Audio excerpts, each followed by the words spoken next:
नमस्कार मित्रांनो. शास्त्रानुसार होळी हा सण वाईटावर चांगल्याचा विजयाचे प्रतीक आहे.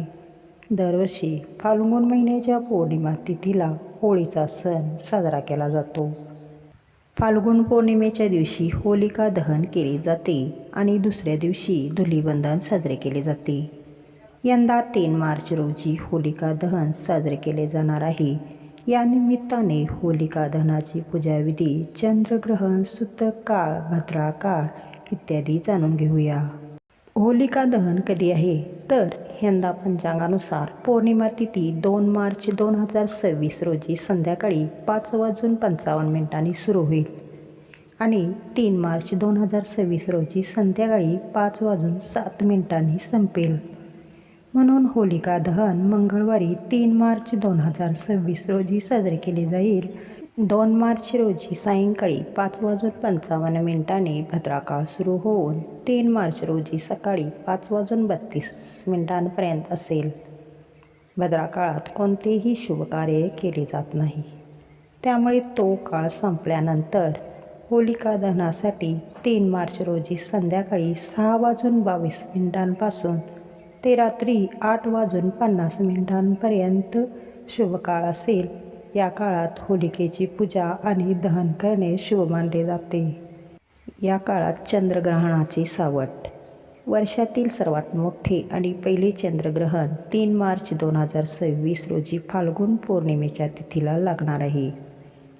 भारतीय वेळेनुसार चंद्रग्रहण दुपारी 3:20 सुरू होईल आणि संध्याकाळी 6:47 पर्यंत राहील. या चंद्रग्रहणाचा एकूण कालावधी हा 3 तास 27 मिनिटे असणार आहे. तर सकाळी 6:20 पासून ते संध्याकाळी 6:46 पर्यंत सूतक काळ असणार आहे. त्यामुळे धुलीवंदन हे 4 मार्च रोजी बुधवारी साजरे केले जाईल. पूजाविधी कशी करावी? प्रथम स्वच्छ जागेवर होलिकेची रचना करावी. त्यासाठी लाकूड, गवत, गव्हाच्या लोंब्या आणि गोवऱ्यांपासून होळी तयार करावी. पूजेसाठी गंध, हळद, कुंकू, फुले, रोळी, गूळ, नारळ, अक्षता, सुपारी, कापसाची वात, गव्हाच्या लोंब्या, हरभरे आणि होळीचा प्रसाद असे साहित्य लागते. प्रथम संध्याकाळी शुभमुहूर्तावर होलिका दहनापूर्वी गणपतीची पूजा करावी. होळीला अग्नी पेटवण्यापूर्वी 3 किंवा 7 वेळा फेरे घेऊन पांढरा धागा बांधावा. त्यानंतर होलिकेला गंगाजल, हळद, कुंकू, फुले वाहून घ्यावे. होळीला अग्नी दिल्यानंतर गव्हाच्या लोंब्या, हरभरे आणि नारळ त्यामध्ये अर्पण करावे.